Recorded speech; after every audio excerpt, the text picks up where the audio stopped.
Good morning, little goslings. I have a little surprise for you guys, and I think you're gonna like it. In the end, there can be only one.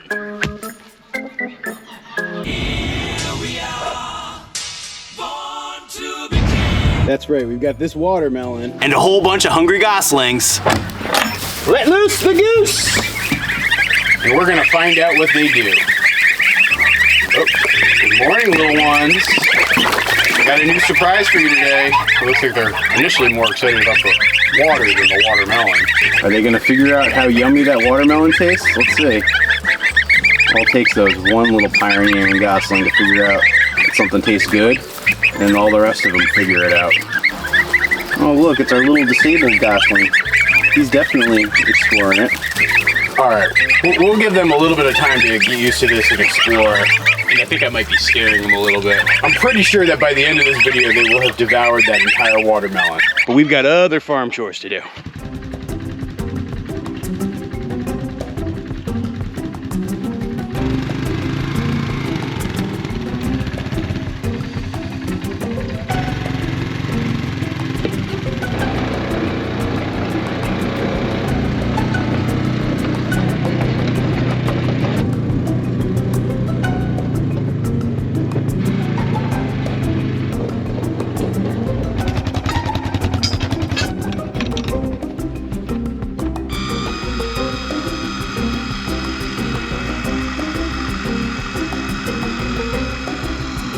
Welcome to your new home here, chickens, for at least the next week or two. So this area was previously occupied by our cattle. I was actually even feeding them hay here. And so now I bring the chickens down here, give them a chance to pick through the cow pies, spread stuff around, look for all the tasty yummies. They also get to lay us eggs, which doesn't look like we have any eggs just yet. How's it going there, guys? Hey there, Uncle Buck. What's going on, Martha? I've now moved this coop, I don't know, a couple of different times since I built it. And every time I move it, they're not happy. But actually, most of them, you can tell, are just getting used to things. I have them penned in here with the chicken netting, just as a way to keep them from getting loose and then not coming back home. This is gonna be how I keep my chickens pretty much all summer. They're gonna just be constantly following the cattle. And speaking of the cattle, it's just so interesting to see kind of what happens with the wake that they leave behind. Oh, Toby, I locked you in. I'm sorry, buddy. Come on. Abby doesn't want to be anywhere near electric fence wire these days. I gotta work on that with her. Come on. Come on, buddy. I don't know. Toby learned how to handle that stuff pretty quick. Like, he definitely respects the fences, but doesn't get afraid of them. Abby, I don't know. Just had that one shock that you guys saw in the previous video. What you doing there, geese? Checking out the ATV, huh? Yeah, the geese are enjoying kind of following the cattle as well. And actually, I set this up to try to do a little bit of a split test this go around. So the geese have access to this part of where the cattle were. The chickens have access to that part. I'm curious to look at it over the next couple of weeks and see what develops. But just show the difference in terms of what that cattle grazing does, right? So the cattle were here about 5 days ago, 4 days ago. Here's exactly where the fence line was. You can see all this lush grass because everything is just growing green and crazy right now. And then they've sort of mowed everything down, but pretty soon things will spring back to life again. I gotta refill the chicken feeders, but for right now, I'll just let them explore and get used to their new setting. Because I have some other hungry animals who want to be let out. I don't know if you can see them up there, but my other Highlanders are a couple rows up. They've been grazing up this alleyway. That's where my fence line was. Here's the turds that they leave in their wake. These help fertilize the pasture, and these will become chicken food in a couple of days. Are you guys wondering what the goslings are doing with the watermelon right now? Because I sure am. Watermelon sugar.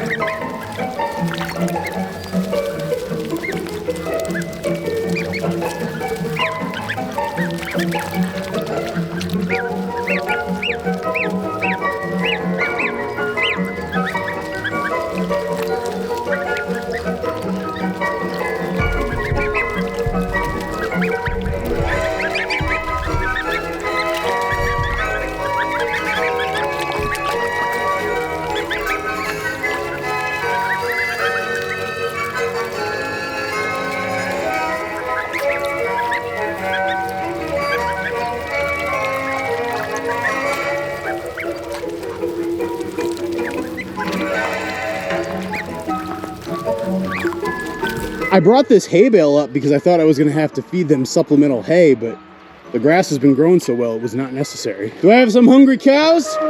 Let me disconnect the electricity and I will feed these hungry cows. Oh boy, I just noticed a disaster averted right here.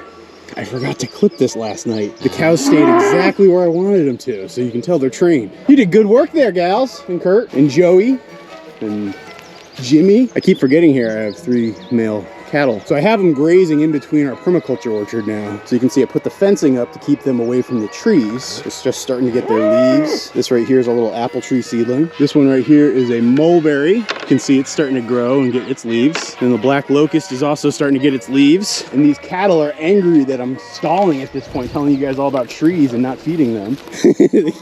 The calves are excited too. Yeah, they've only had access to this area for 18 hours, and you can see they've already trampled it down, eaten most of the good grass. Hang on, guys. Let me just disconnect this fencing reel. Just loop down and under. And the feeding frenzy begins.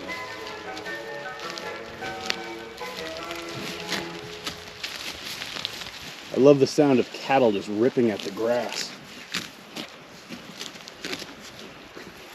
Even the little ones have really taken to eating grass. They're still nursing off their moms. That's probably where they're getting most of their food. But they like to be like the big ones, and they eat grass too.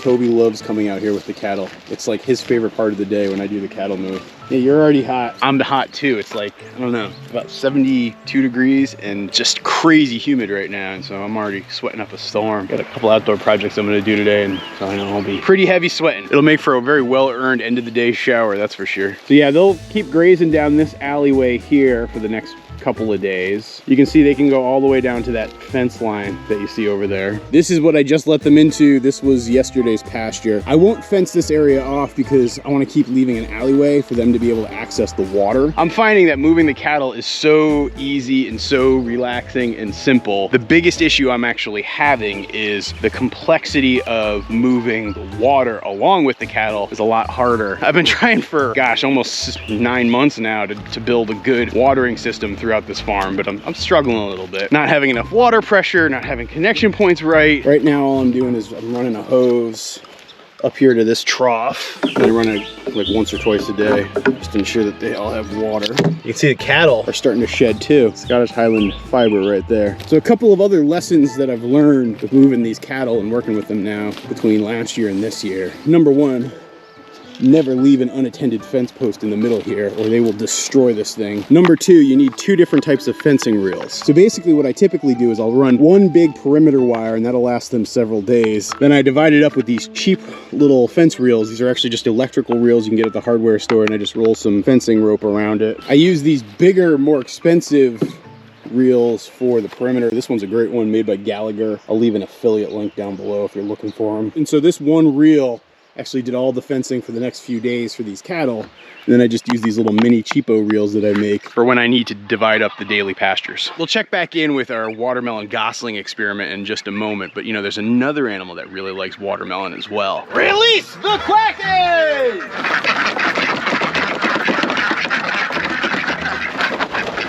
I thought that ducks would go right for the watermelon, but apparently they'd much rather just have fresh pasture. At least Carmen seems interested. Well, that wasn't quite what I expected. How you doing there, Molly Murder Mittens? How's it going, sweetie? Huh? All the barn cats are good. One of the things I've noticed with the barn cats is they've started to like set up their own territory. Molly really likes to work this area right around here. Ginny's favorite spot is the barn. Pablo's favorite spot is actually right by the house. In fact, just yesterday, I caught Pablo catching a mouse. I actually didn't see him catch it, but I saw him right after he caught it. And just watching him devour that mouse whole, it shows you how cats are built to catch rodents. It's amazing. Like, I'm serious. It was just like chomp, chomp, chomp, and within less than a minute, he'd eaten the entire mouse, sucked down the tail like it was spaghetti, and then went about his business from there. It was pretty incredible to see. All right, it's time to check on our great Gosling watermelon experiment.